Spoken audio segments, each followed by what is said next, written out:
If you cannot bring peace to your own household, how dare you try to rule the city?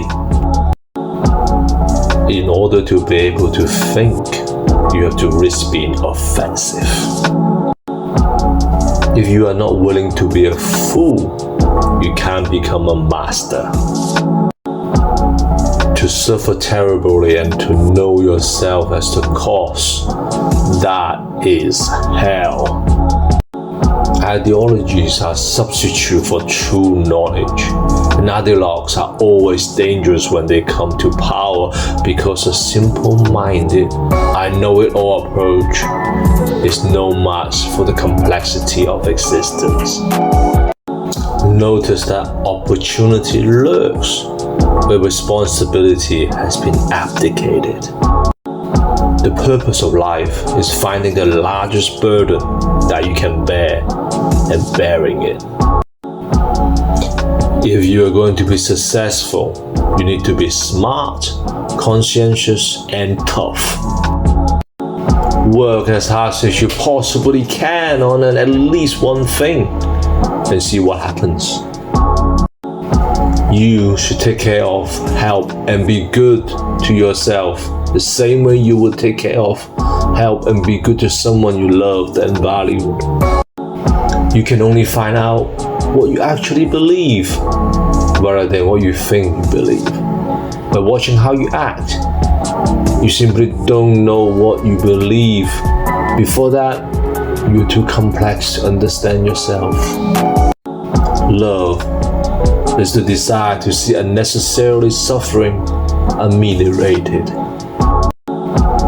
I believe that the good that people do, small though it may appear, has more to do with the good that manifests broadly in the world that people think. And I believe that the same about evil. We are each more responsible for the state of the world than we believe or would feel comfortable believing.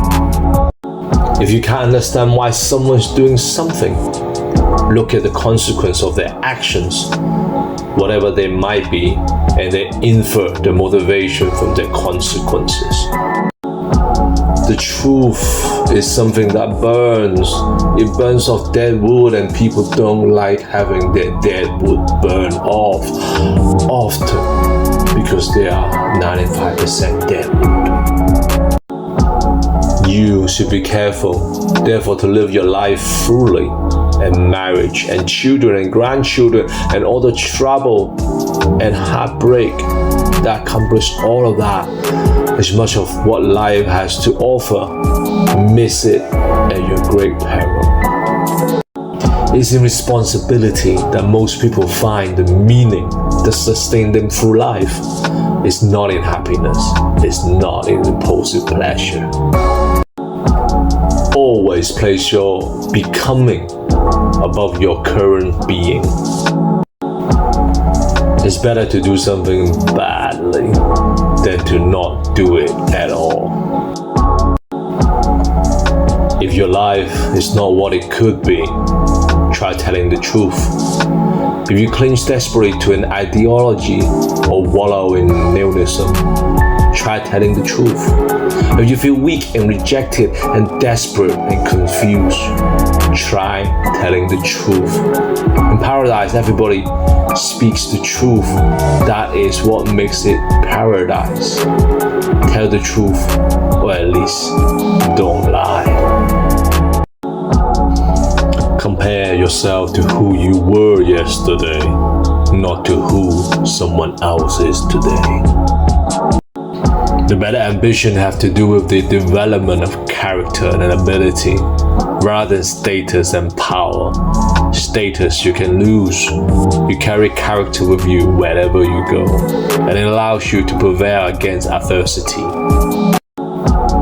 If you ain't moving forward in your life, there is some idea, mode of action, or habit you're so in love with, you won't let go of it.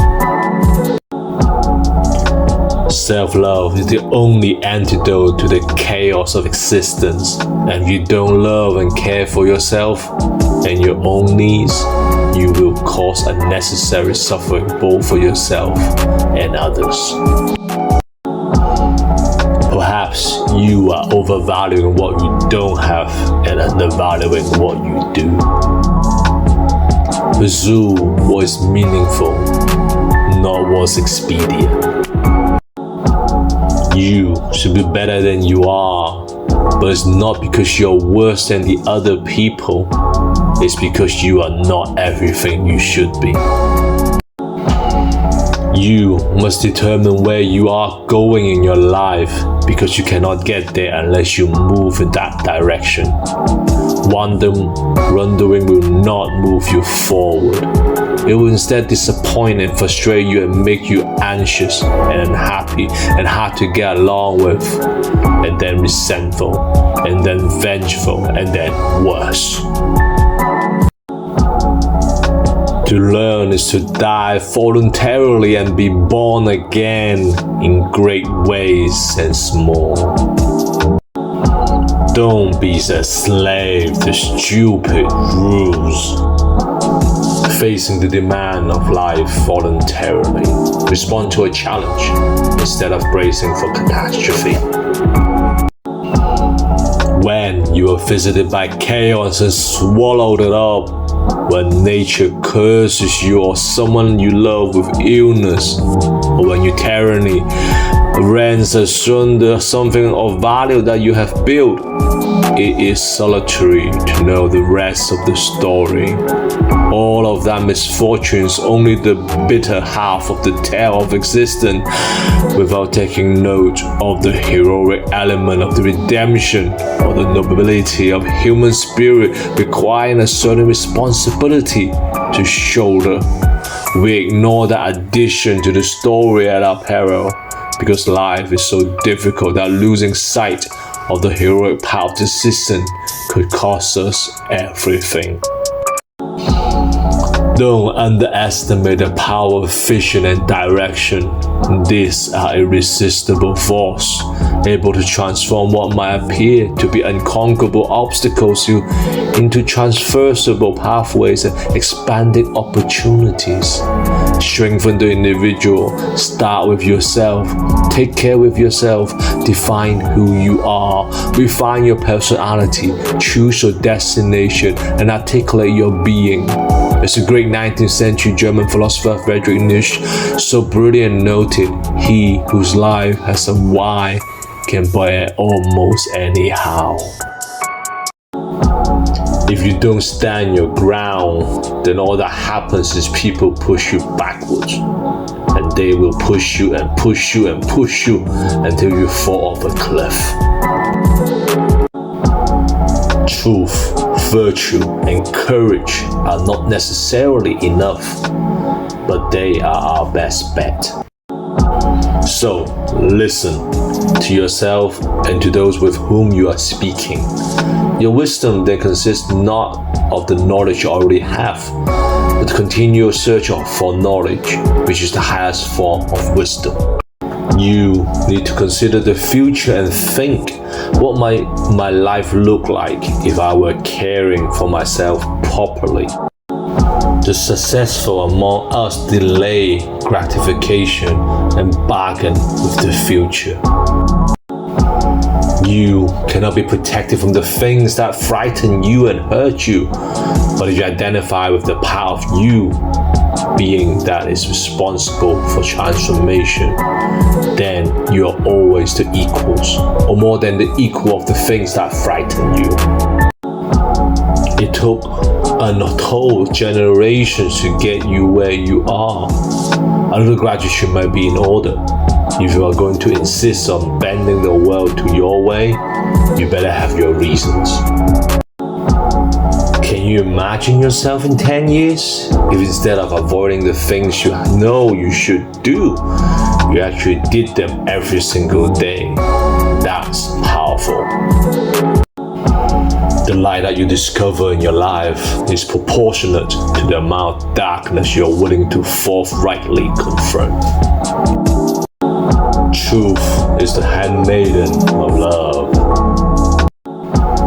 The secret to existence right in front of you, and it manifests itself all those things you know you should do but you are avoiding. Adopt responsibility for your own well-being. Try to put your family together. Try to serve your community. Try to seek for eternal truth.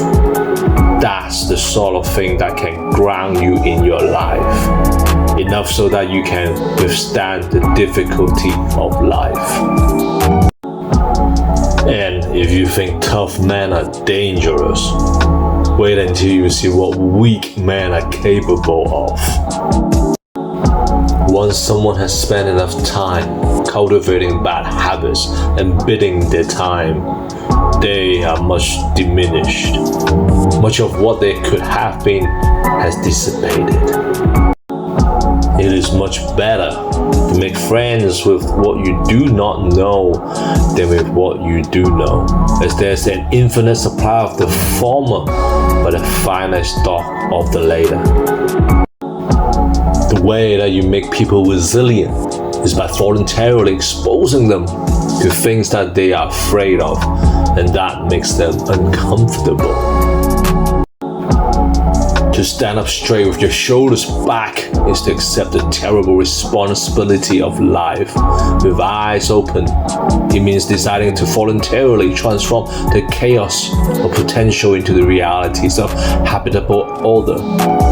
It means adopting the burden of self-conscious vulnerability and accepting the end of unconscious paradise of childhood, where finitude and mortality are the only dimly comprehended.